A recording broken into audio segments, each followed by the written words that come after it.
Hindi dictation गति 60 शब्द प्रति मिनट।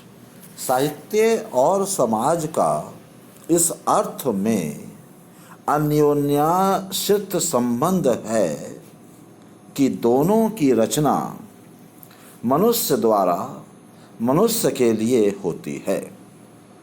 अपना हित साधन करने के लिए मानव समाज का सदस्य बनता है और आनंद प्राप्ति के लिए अपनी सृजनात्मक शक्ति का उपयोग कर साहित्य का सृजन करता है। अनादि काल से मनुष्य को सामाजिक प्राणी की प्रास्थिति प्राप्त है। मनुष्य ने बहुत पहले यह समझ लिया था कि अलग अलग बूंदें तो केवल विनाश को प्राप्त होती हैं, किंतु उनके मेल से समुद्र बन जाता है। समाज में रहकर ही वह स्वयं को सुखी महसूस करता है। सामाजिक पर्यावरण में ही मानव आनंद की खोज भी करता है। उसके व्यक्तिगत जीवन की जो घटनाएं घटती हैं, उनसे समाज प्रभावित होता है। साहित्यकार जो मनुष्य ही होता है, साहित्य साधना करते समय अपने सामाजिक पर्यावरण से उन्मुक्त नहीं रह पाता। इसी तरह उसके द्वारा सृजित साहित्य की अमिट छाप समाज पर भी पड़ती है। वस्तुतः समाज के बिना साहित्य का कोई मूल्य नहीं है और साहित्य के बिना समाज में सजीवता, गतिशीलता एवं सरसता का सर्वथा अभाव रहता है। दोनों एक दूसरे से जीवंतता प्राप्त करते हैं।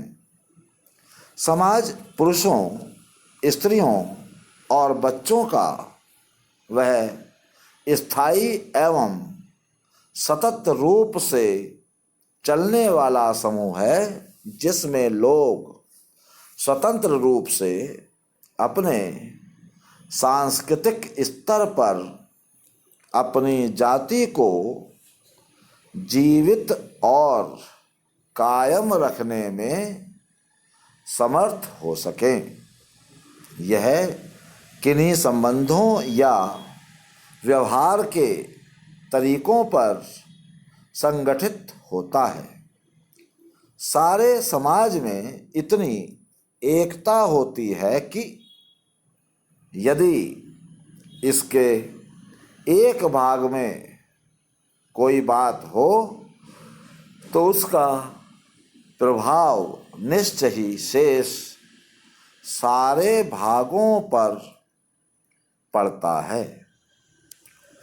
मानव और उसका समाज दोनों एक दूसरे से अविच्छिन्न रूप से संबद्ध होते हैं और एक के कल्याण से दूसरे का कल्याण स्वयमेव हो जाता है। साहित्य का उद्देश्य मानव का कल्याण करना होता है। मंगलमय भावना से ही साहित्य का सृजन होता है। वास्तव में सार्वजनिक हित संबंधी स्थायी विचारों या भावों के गद्य पद्य में ग्रंथों के सुरक्षित समूह को ही साहित्य कहते हैं। जो हित सहित हो वह साहित्य है। सुरक्षित समूह को ही साहित्य कहते हैं। जो साहित्यकार स्वांत सुखाए अथवा परमार्थ भाव से रचना करता है, परंतु दोनों ही स्थितियों में समाज उससे लाभान्वित होता है। तुलसी ने रामचरितमानस की स्वांत सुखाए रचना की थी, परंतु 500 वर्ष बाद भी वह करोड़ों लोगों का प्रिय एवं पवित्र ग्रंथ है। साहित्य और समाज के संबंधों का निरूपण करते हुए प्राय यह कहा जाता है कि साहित्य समाज का दर्पण है, प्रतिबिंब है। तो आज के लिए बस इतना ही। धन्यवाद।